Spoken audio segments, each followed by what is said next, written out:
आप इस समय जो हैं और आगे चलकर जो बनेंगे, उसकी 100% ज़िम्मेदारी स्वीकार करने का इसी समय संकल्प करें।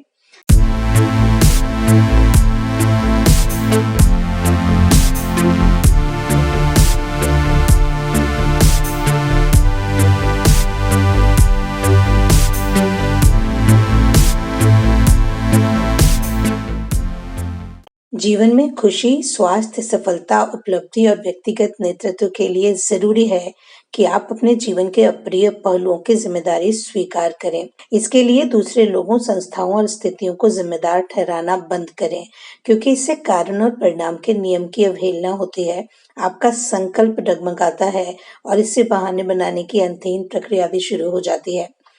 आत्म अनुशासन की शक्ति किताब के तीसरे अध्याय में ब्रायन ट्रेसी बात करते हैं जिम्मेदारी की, उत्तरदायित्व की। आत्म अनुशासन का प्रयोग करके जिम्मेदारी लेकर अपनी जिंदगी कैसे बदली जाती है, इस बारे में इस अध्याय में बात करेंगे। और बात की शुरुआत करते हुए ब्रायन अपने बारे में बताते हैं कि मैं 21 साल की उम्र में एक छोटे से अपार्टमेंट में रहता था, मजदूरी करता था। सुबह 5 बजे उठना पड़ता था ताकि मैं 3 बसें बदलकर 8 बजे तक काम पर पहुंच जाऊं। शाम को 7 बजे थका मांदा घर लौटता था, क्योंकि दिन भर ईंटें और सीमेंट रेत उठाते उठाते मेरी हालत खराब हो जाती थी। मजदूरी इतनी कम मिलती थी कि मुश्किल से गुजारा हो पाता था। कार, टीवी या रेडियो का तो सवाल ही नहीं था।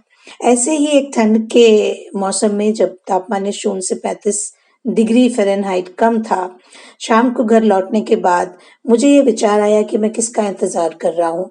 ये जो परिस्थितियाँ हैं, ये जो स्थितियाँ हैं, इसके लिए मैं अपने बचपन को दोष देता हूँ, अपने माता-पिता को दोष देता हूँ या किसी और को दोष देता हूँ। ये जो स्थितियाँ हैं, इसके लिए मैं इसको, उसको या किसी और को दोष देकर स्थितियाँ नहीं बदल सकता। मुझे ज़िम्मेदारी लेनी होगी कि मेरी स्थिति के लिए मैं ज़िम्मेदार हूँ। और उस दिन उन्होंने उस ज़िम्मेदारी को उठाने का फ़ैसला किया। उन्होंने ये तय किया कि मैं ये मान लूँगा कि आज जो मेरी स्थिति है, उसके लिए मैं ज़िम्मेदार हूँ। और जैसे ही उन्होंने यह मान लिया, उन्होंने तरीके निकालने शुरू किए कि अब इस स्थिति को कैसे बदला जा सकता है।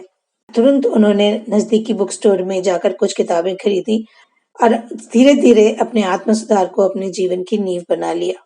और वो कहते हैं कि ये आदत आज तक भी कायम है। जब भी कोई नई चीज़ सीखना चाहता हूँ, तो मैं उससे संबंधित किताबें पढ़ता हूँ, ऑडियो प्रोग्राम सुनता हूँ, कोर्स या सेमिनार में जाता हूँ और तब तक पीछे पड़ा रहता हूँ जब तक कि वो आदत मैं बदल नहीं लेता या वो आदत अपनी ज़िंदगी में नहीं डाल लेता या कोई नई योग्यता जो मैं चाहता हूँ, उसे मैं सीख नहीं लेता। तो ब्रायन के सबक से आइए हम भी सबक लेते हैं और अपनी ज़िंदगी में ज़िम्मेदारियाँ उठाने की शुरुआत करते हैं। आज के अभ्यास को लिखने के लिए तैयार हो जाइए, कागज और पेन उठा लीजिए। पहला, आप इस समय जो हैं और आगे चलकर जो बनेंगे, उसकी 100% जिम्मेदारी स्वीकार करने का इसी समय संकल्प करें।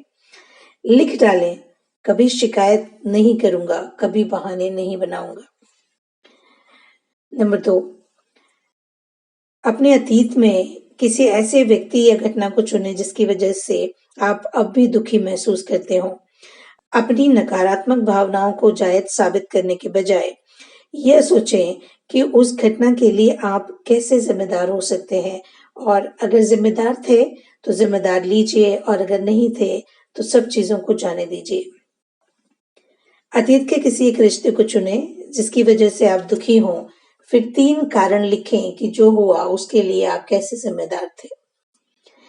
नंबर 4, किसी ऐसे व्यक्ति को चुनें जिससे आप अब भी नाराज हैं और उसे पूरी तरह से माफ करने का संकल्प लें।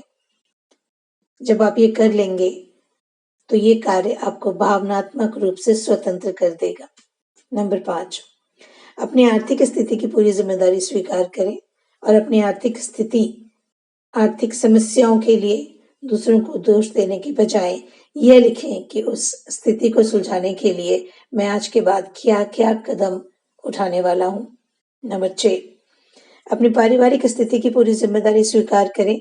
परिवार के हर व्यक्ति के साथ जिन जिन बातों को लेकर समस्याएं हैं, उन्हें दूर करके अपने संबंधों को बेहतर बनाने के लिए तत्काल लिख लें, प्लानिंग करें। अपने स्वास्थ्य की जिम्मेदारी लें और अच्छा स्वास्थ्य प्राप्त करने के लिए क्या क्या आवश्यक है उसकी लिस्ट बनाएं और आज ही उस पर अमल करना शुरू कर दें। काम बहुत है साथियों, लेकिन शुरू कर देंगे तो बहुत जल्दी खत्म भी हो जाएगा। अभ्यास जारी रखिए। इस अभ्यास को करते समय हमारी कहीं भी ज़रूरत हो तो कमेंट बॉक्स में लिख दीजिएगा, क्योंकि बातें करना ज़रूरी है। बात निकलती है तो दूर तक जाती है। बातें करते रहिएगा, सुझाव देते रहिएगा।